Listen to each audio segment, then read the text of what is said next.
Hi and hello watch fans, and welcome back to Geneva Watch Days 2025 in the Glass Igloo. Outside the pavilion by Lac Le Mans, we are joined by one of our favourite friends of the fair and in real life, Mr. Josh Shapiro, all the way from the United States of America. How are you, Josh? I'm doing great. Thanks for having me, guys. It's a real pleasure. I know you two have spent a lot of time together the last couple of days, so I'm going to kick this over to Alon to conduct the interview. Josh, good to see you, buddy. Good morning. We're actually streaming, so we started doing video on the real-time show. Rob is right. I've actually seen quite a bit of you, and strangely enough, I can't get enough of you. And I've been thinking why. You are a madman. But the best there is, the best there is, because I have a cognitive dissonance. You're such a humble, friendly guy that has a sense of humor. Yeah. And why are you a madman? You're on a pursuit that I don't even know what the pursuit is, because what a lot of people don't know, you're the first, again, to make a watch that can bear the title made in the US. Maybe let's kick off there, dear Josh. Why are you the first? Because you are a young watchmaker, literally young in age. Your company has been there for quite some time, but it's young, considered to the Swiss behemoths. So for dear listeners that don't know, and the funny thing is, I spoke to many industry insiders the last few days. They don't even know how difficult it is to make a American watch. Yeah, well, I started the brand about 9 years ago, and I just had a feeling that someday Donald Trump would become president. I just really didn't want to pay a 39% tariff to import parts from Switzerland. And Foresight. Yeah, that's it. That's the main reason. What did I tell you guys? Sense of humor. It is remarkable, okay, because like as we know, I'm a watchmaker and I'm a little bit particular about certain things, shall we say? You know, you have to deal with it all the time. Understatement. Understatement, yeah. I look at your watches, I look at your dials, I look at the way that you go through things, the processes that you've done, the diligence that you apply to every watch you make, the equipment that you've reassembled yourself and maintained. Your workshop to me looks like a museum, like a cultural artifact that we should all go and celebrate. In fact, if you want to sell tickets to your workshop, I'd gladly buy one. You know, that's a good idea. And yeah, at the same time, and we meet a lot of people in watchmaking. Everybody is, well, almost everybody is unequivocally lovely, but some people are very, very much troubled by certain processes and ways that their minds work and locked into that. But you're not. Your work suggests that you wouldn't be, because it's like, how do you do it if you're not? How do you put so many hours into a dial, so much care and attention to everything that you do, and still just be so relaxed and so kind and so open and so friendly? And I mean, we met a year ago maybe, and today you ran into me on the street and you're just like, hey, Rob. And I felt like, oh, that's my old friend. Yeah. You know, and that's, I think for all of us, like, as watch buyers, that's what we want. We want to buy watches from people who we like. It helps when they do work that you do. But tell us about a little bit of the personal life behind it. Like, what does it take from you? Like, what's the strain of spending all that time? Does it impact you personally? Do you find it difficult to stay as friendly and open and calm and relaxed as you are? Well, first off, that's very kind. My wife might disagree with you on working the set. I'm sure she gets the worst of it.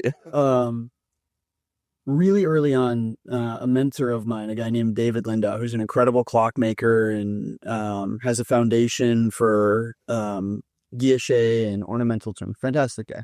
But he gave me stellar advice right at the beginning of this journey. And he said there are two types of craftsmen. There's one craftsman that looks at his work and says it's perfect. This is the best out there. Can't get any better. And that person will never get better. That person has automatically capped his skill. And there's another type of craftsman that takes a look at his work, especially his early work, and says, I have so much to learn. I have so much to grow. There's so much more to do here. And that person has unlimited potential. And so I try to keep myself in that constant learner state.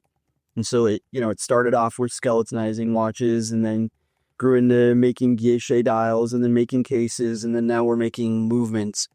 Every single part of that step is exceptionally humbling. And there's so much to learn, and there's so much knowledge to learn from other people out there.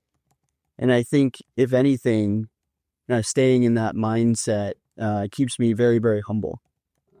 And it's true, too. Like, every watchmaker is humbled constantly. We're trying to do micro mechanics at a crazy, tiny level. And at the same time, we're trying to make those parts exceptionally beautiful. And so there's constant problems, constant difficulties working at this scale. And if you get cocky, it'll start showing up in your work. It's interesting, Rob. A good question, because I've hung out a lot with Josh, and he says that in his previous professional life, he was a teacher. Yeah. So we hung out a lot. We met a lot of new people together. And when they ask what he does, he actually still says, I'm a teacher. Did you notice that, Josh? It's subconscious trauma. So that underlies the modesty, but the answer lies in that a teacher obviously wants to and realize the sooner you realize that you think you know everything, you realize that you don't know anything. So you to circle back because Rob hijacked the original question. Sorry. Made in the US. So you made and are making your life very difficult. Yeah. So what? So 9 years ago you started with skeletonizing and guilloche, and then could have been enough. Could have been enough. Mm-hmm. You would sell same quantity, maybe more, definitely make more profit. But that's not what you're doing it for. So what happened? I mean, we have two beautiful Resurgence watches here. These are made in the US. It says it beautifully engraved in the bridges.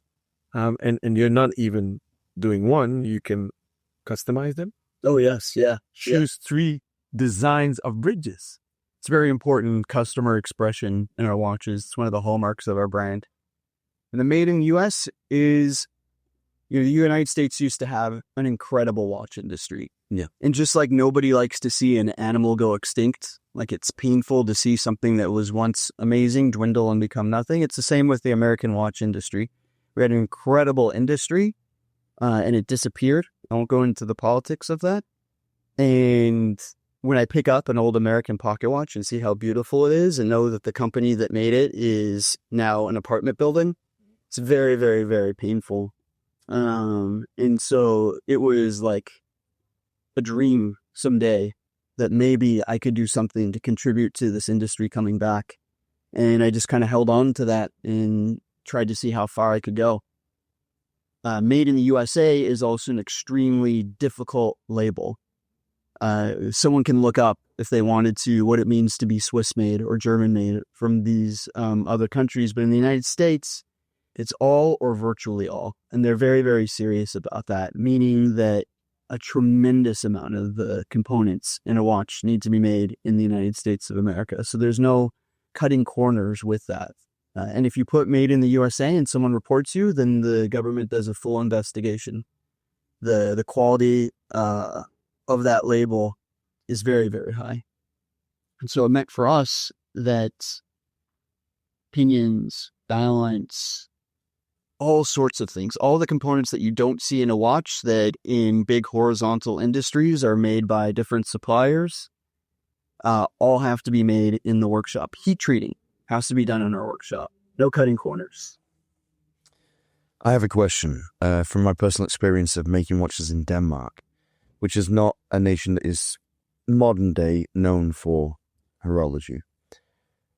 Argonaut started making cases in Denmark, and the reason why was because when we went to the Swiss industry and we had the technical drawings, they thought we were crazy. They were like, there's no way we can make this crown for the price that you want us to accept. They gave us a quote, but it's three times more than we wanted to pay. So we thought, we'll find another manufacturer. Initially, of course, we looked to the east. But then we fortuitously ran into someone in Denmark in a pub, as we do often, a hearing aid manufacturer. Wow. So the Danes are known very much for their hearing aids, yeah. And their tolerances are even finer than ours. And we said, is there any way that we could borrow your CNC machines to make our cases? And they said, no, try it. Of course, they were interested. They were compelled by the idea of helping a Danish company get off the ground. And so they've been making our cases for the last 3 years. And the quality is exceptional. But there are nuances in watchmaking that there aren't in other industries, even something as refined as making a hearing aid. And explaining those problems, explaining those difficulties to a manufacturer that does great work and has great quality and huge standards is very difficult. How did you... I guess there aren't the infrastructures in place in the US to do all the things you need to do in America. And I want to know what kind of troubles you ran into, what kind of stumbling blocks, what kind of bottlenecks you hit while you were trying to find people that not only could do what you needed them to, but understood what you asked them to do. Yeah, absolutely. I mean, the real simple and quick answer to that is we couldn't find suppliers in the US, so we had to do it ourselves. Okay. Early on, there was a company that specialized in small medical components that was working with some watch brands to make watch components. But the difficulty, especially in making movement components, is you might pay these companies tens of thousands, if not hundreds of thousands of dollars to do all the beginning prototype work for a movement. But anytime you're working with a movement, it's not one version you're making. You're making multiple iterations to get out all the issues and bugs in that. So it becomes extremely expensive to work with suppliers that have no idea about watchmaking and to have that R&D process. So I knew right away that that's not going to fly in the US. There's no one here that has the expertise. In Switzerland, they know what they're doing. The industry never died here. They have that continuity. So if you go to them and you say you want a custom bridge for XYZ movement, they know that movement inside and out, and they know how to make that bridge with the least amount of issues possible. A supplier in the US that's, making needles has no idea how to make a watch component. They might have machines that are capable of it, completely lack the expertise. There's a term that I heard once from a friend of mine that works in engineering. I'd never heard it outside of his industry, and I'm not even sure if he made it up, to be honest, but it stuck with me all the time. We talk about the longevity of components, and what we mean by that is their material lifespan. But he mentioned that there's one thing in engineering that we should always consider, and that's the longability of a component. Have you ever heard this? It's incredible. So what he means is how long a component will last when it's interacting with other components around it. Mm-hmm. And it always stuck with me in watchmaking because friction is our worst enemy. We're trying to minimize friction constantly. That's the goal with accuracy. That's the reason why we have jewels. It's the reason why we have the coaxial escapement. That was Daniel's main dream, to reduce friction to the point at which it didn't exist. Hardened polished pivots. Yes, exactly. All these tiny little things that we do to try and make the watch just fly and just live, so there's no interruption to its function. And it stuck with me because tolerances, and we talk about tolerances a lot. I think it's a word we throw around and people know what it means, but in practice, knowing what it means is a very different thing. Because if you're fixing a car, an old car, not a modern, I had no idea how to fix an electric car. Like zero. I had something as simple as a smart car in the last 10 years. And every time it broke down, it was never a mechanical issue. It was always a technology, like a digital or software issue. Yeah. But if you're fixing an old car, you pop the hood, you look at the cogs and the wheels and the engine, you can figure that out. But those things are so massive. Those cogs, those wheels, everything that works in a car or a tractor, they never cause each other problems. But in watchmaking, I've been in situations where I'm assembling movements on my desk and I've got all the components laid out in front of me, and I've got like 4 or 5 of each component, so 4 or 5 third wheels, 4 or 5 center wheels and whatnot. And sometimes you have to pick and choose, because when you reduce the tolerances so much as we do, and we get down to this level of microengineering, you can have 2 perfectly good components that pass the tolerance test, but they don't interact with one another because their longability is non-existent. that must be a headache when you're trying to do stuff like that from scratch, basically like reinventing the wheel, like to make it work for you. What kind of investment and time and training does that take? And how many sleepless nights are we talking? Have you slept in the last 10 years? Sometimes I sleep, other nights not, but you're absolutely correct, because a huge issue, not an issue, but a huge reality of watchmaking is we're working in microns. Yep. Which means we need measuring equipment a lot of the time in submicrons.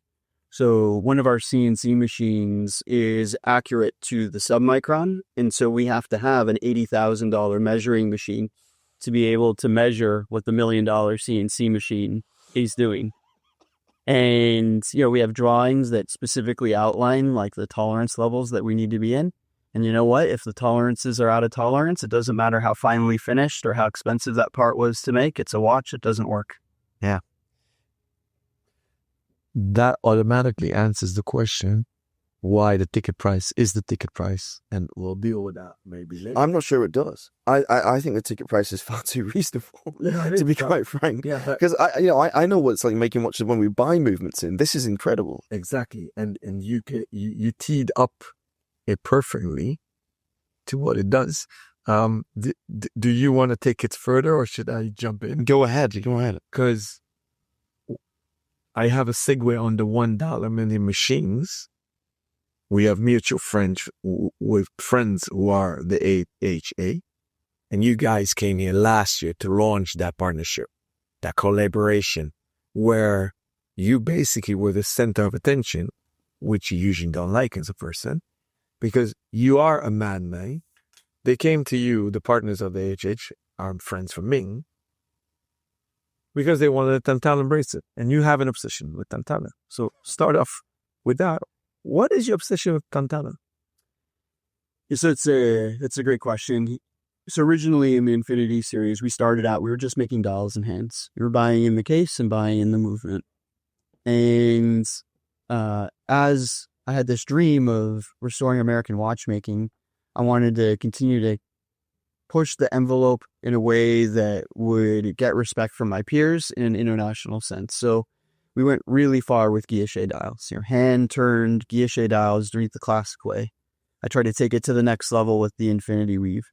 And in the world of case making, there's no more difficult case material to work with than tantalum. So we did our tantalum limited edition with the Infinity series, and it was the first serious run of cases we had done. We did it in tantalum.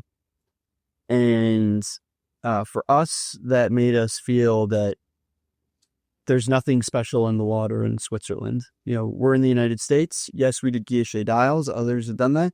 Now we feel like we can do case making at an extremely high level.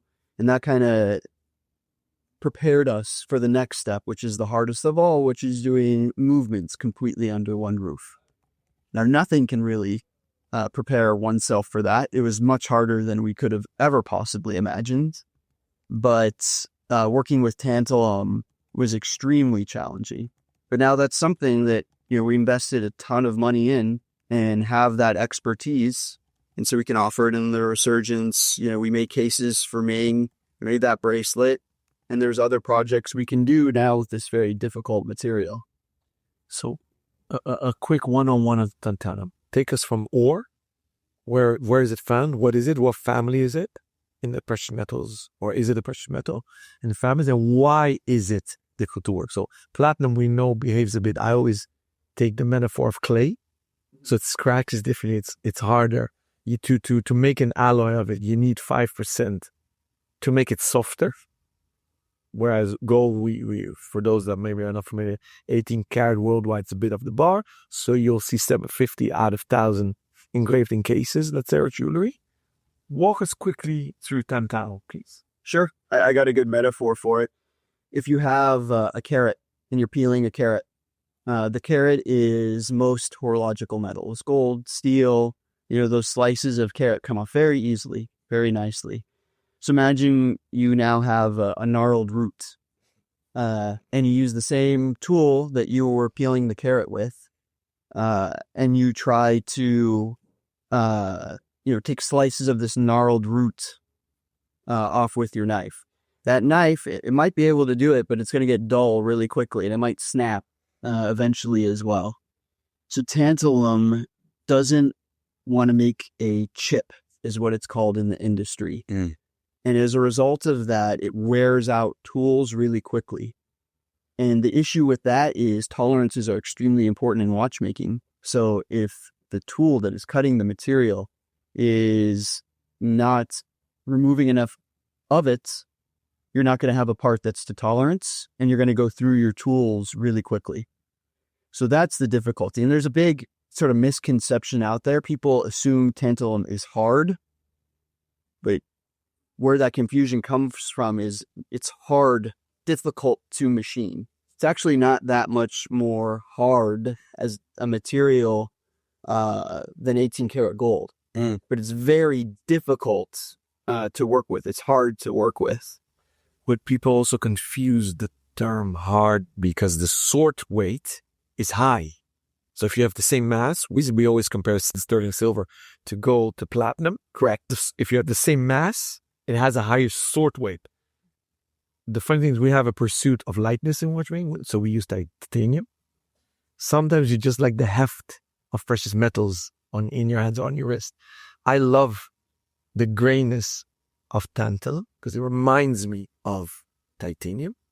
I love the weight, so it gives you a precious metal vibe. It's again a cognitive dissonance. So it's as dense as 18 karat gold. Yeah. And along with that, it has like this dark blue cast to it. And then watchmaking is a lot about our imaginations. So collectors specifically like their watchmakers to suffer as much as possible making their watches. Like the more they hear, oh, this guy spent 10,000 hours making one component of this. Wow, he really put in his heart and soul. Oh, tantalum, it's so difficult to wear. And I have it on my wrists. So, all right, I'm being a little facetious, but it's definitely part of it. You know, like someone had to put in a lot of work to make this for me. And you're right. I encountered that analogy or philosophy as well with wearers of watches. But I think we're also going into an era of stealth wealth. Mm-hmm. So it's I think that it's if you know thing. And now that you've set the trend, you partnered with AHA, a nice one that's coming out soon. There's another friend of ours made an interesting watch, and I was amazed they chose for tantalum. I remember tantalum. You remember the Omega Seamasters from the early 90s, late 80s, where they mixed three metals in the Seamaster. I've fixed many of them in my life. Yeah, great. But that was my first encounter with tantalum, and I love the blue hue because we make at my family business for 50 years jewelry. I love platinum. My ring is platinum, and I went very deep down the rabbit hole. I found a casting company in New York when I used to live there, and we used cobalt instead of iridium to blend down the platinum, and the whereas in Europe, they used to use nickel, which is not allowed by EU regulations anymore because it needs to be hyperallergenic. Allergenic, I think, is the hypoallergenic. Yeah, I think I lost my tongue. It's quite. I know you in the Grand Duke before, yeah. And hardness and the blueness of the cobalt. So that also speaks to me. So I would choose tantalum over titanium for the color because people would find titanium too. The color. That's the thing. So I don't like coatings. I don't mind the aesthetic of a black watch, but there's something about the sort of artificial nature of it that really, it's not disgusts, that's too strong a word, but it puts me off because I like purity. I like the celebration of material. So I remember working with a jeweler in Glasgow. They were a stockist of Nomos at the time. Oro, they're called. They were on Wilson Street at the time. They now moved a little bit out of the centre. One of the guys that owned it, Wes, he was a jeweler himself, and he wore this earring that was like a squashed piece of gold. It was just gold. It was brushed, hand brushed, and the form was completely organic. And I loved that. I absolutely loved that. I thought that was what I want to see in watchmaking a little bit more, and that's what tantalum does for me. It brings a color that otherwise doesn't exist naturally. But blue is a rare color in nature. You know, it's one of the rarest dyes that one can find. It's why, like, purple was the color of Greek senators, and blue is the color of the royal family in Italy, and so on. And why we have royal blue, because it was expensive to get, and you get that with that natural warmth of the material. It's, for me, peerless. I'm sorry to interrupt. I have to say, this is an episode unlike any other. You're talking more like a jeweler than I've ever heard you talk before. You're talking about sort weights and these things that, like, we need to create a glossary for this episode alone. I mean, come on, Josh. I mean, this is brilliant. Like, this is quality stuff. It's the longest episode we've recorded here at Geneva Watch Days, and it feels like the shortest already. And we need to cut it short. No. It's a mea culpa, because I've been dying to have Josh on the show. It was our fault, time zone differences, and we promise we'll have at least one more an hour full episode with Josh, and maybe we should do a 10-part series if he wants to. And we don't know the teaching game. well, but we can't stop just yet, because we have a question, please, from one of our listeners who's watching right now live. Robert Tan has asked you. He's wondering why they chose zirconium for the dial on the Infinity. Is it just a particular color effect? Oh, that's straight or a mixture? Yeah, that's exactly what I want to talk about next.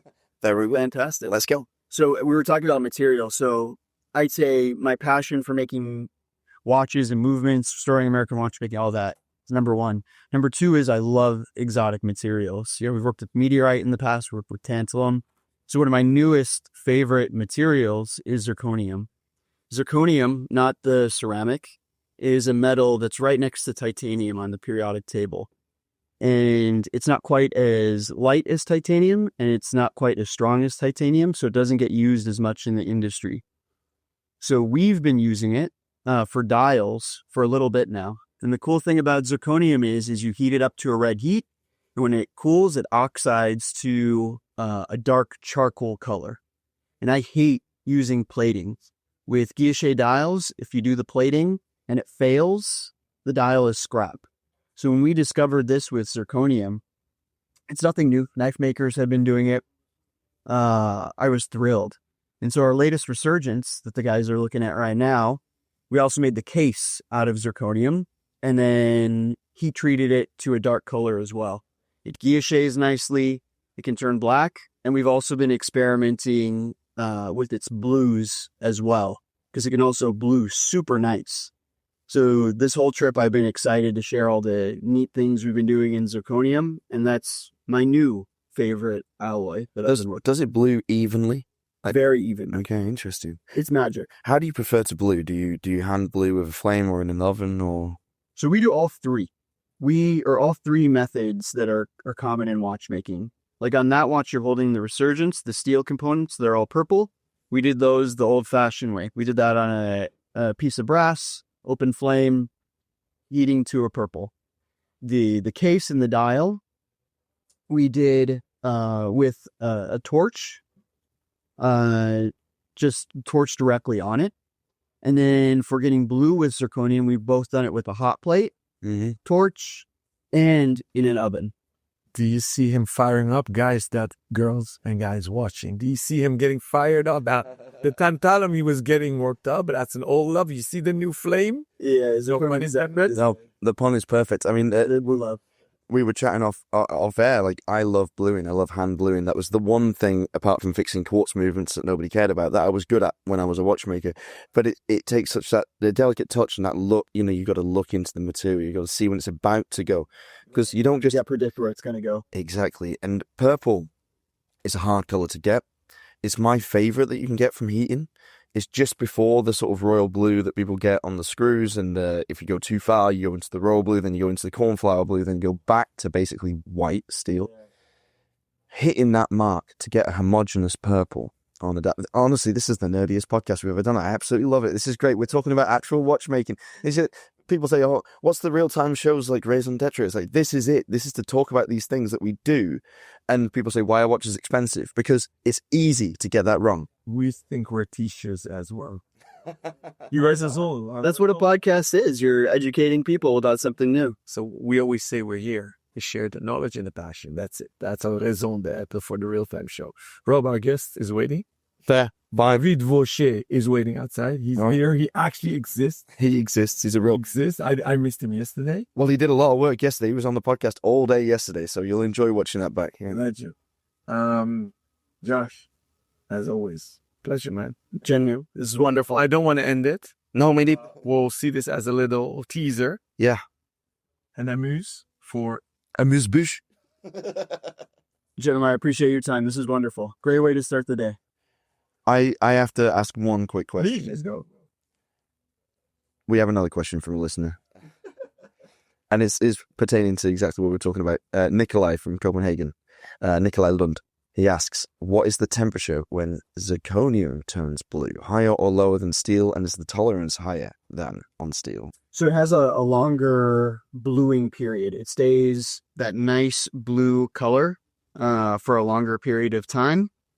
And I'll be completely honest. When I do it, I'm doing it on the heating plate and I'm going way high on the temperature so that it gets there quicker.